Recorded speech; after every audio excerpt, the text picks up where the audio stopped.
တဲကိုရလေလူတီရောလုံးမယ်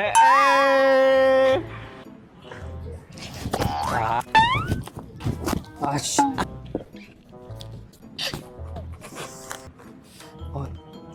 ကျွန်တော် sorry ဗျကျွန်တော်မုံလေးတစ်ခုတော့ဖောက်ပေးလို့ရတယ်အချက်လောက်ကျွန်တော်မုံလေးဖောက်ပေးလို့ရတာကျွန်တော်မုံလေးဖောက်ပေးလို့ရတယ်လက်လေးနာဟောလို့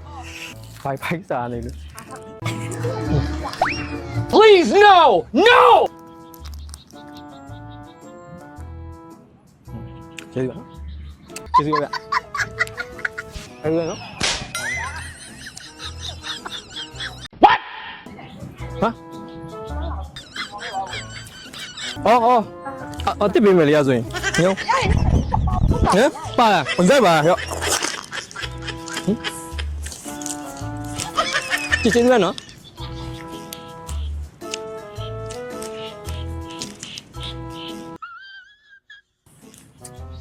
ဗီဒီယိုခိုးရိုက်နေတာဘောမှာ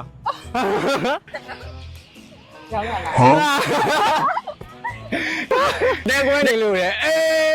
အတဲခွဲရင်ကောင်းမွန်နဲ့ပြန်ဖြည့်ပြီလားသူချော်ရမြင်လိုက်တယ်မလားကိုပြီးကလက်ဆောင်လေးပေးတာဒီမှာခုနပဲလာမုံနှစ်ခုပါတယ်ပြီးတော့ပဲကိတ်အကြီးပါတယ်ဒီကောင်းမွန်ပဲလာမုံလေးရယ်ပြီးပဲကိတ်လေးရယ်ဒီမှာရခင်ဗျာလက်လေးမဲသွားတယ်ကြည့်အဲ့တော့ကိုပြီးကဒါလေးကိုညီမရဲ့လက်ထဲကိုထည့်ပြီးတော့မှကိုပြီးကထွက်သွားမှာအဲ့တော့ညီမအတိရဆိုအခုကကြောက်သွားဘာလို့လဲမသိတော့အဲ့တော့ကျေးဇူးတင်ပါတယ်ခင်ဗျာဒါလေးကြီးသုံးမယ်နော်ရလားဟုတ်ကျေးဇူးပါကောင်းမွန်စားလို့ရှိရင်ကောင်းလေးရတယ်ကောင်းမွန်စားရင်ကောင်းလေးရရနော်